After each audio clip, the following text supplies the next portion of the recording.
উকিল প্রতিদিন কোর্ট থেকে এভাবে নতুন তারিখ নিতে থাকবে, আর যতদিন কেসের রায় না হবে ততদিন বেঁচে থাকার সুযোগ পাবে এই ধর্ষক। আমি আপনার কাছে হাত জোর করে প্রার্থনা করছি জজ সাহেব, নতুন করে শুনানির তারিখ আর দেবেন না।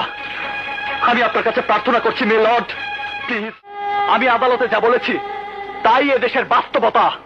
নাবালিক ধর্ষণ, শিশুদের উপর অত্যাচার, মহিলা ধর্ষণ, তাদের উপর নগ্ন হামলা, তাদের মুখে এসিড ছুঁড়ে মারা এদেশের কঠিন বাস্তবতা।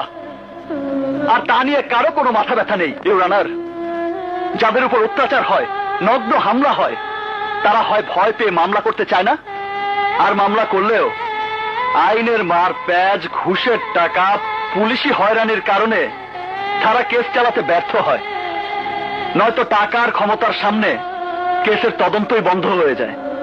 উল্টো তারা হামলার শিকার হয়, তাদের উপর ইনকোয়ারি হয়, কিন্তু সেই ইনকোয়ারির ফলাফল অনুযায়ী কোনো কাজ হয় এমন ঘটনা এদেশের মানুষ গল্প উপন্যাসেও পড়েনি।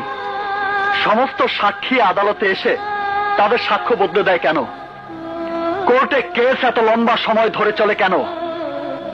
কোর্ট ও পুলিশের চক্করে পড়ে যারা কেস করেন তাদের বাড়ির মেয়ের বিয়ের বয়স পার হয়ে যায়, আর যদি স্ত্রী হয় সে বুড়ি হয়ে যায়, আর যে বুড়ি সে মরে যায়।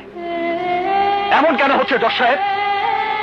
এসব নাটক তখনই বন্ধ হবে যখন কেস উঠবে এক আদালতে, একদিনই হবে শুনানি, কোর্টের সাক্ষ্য হবে একদিন, এবং সেই দিনই হবে কেসের রায়। সেই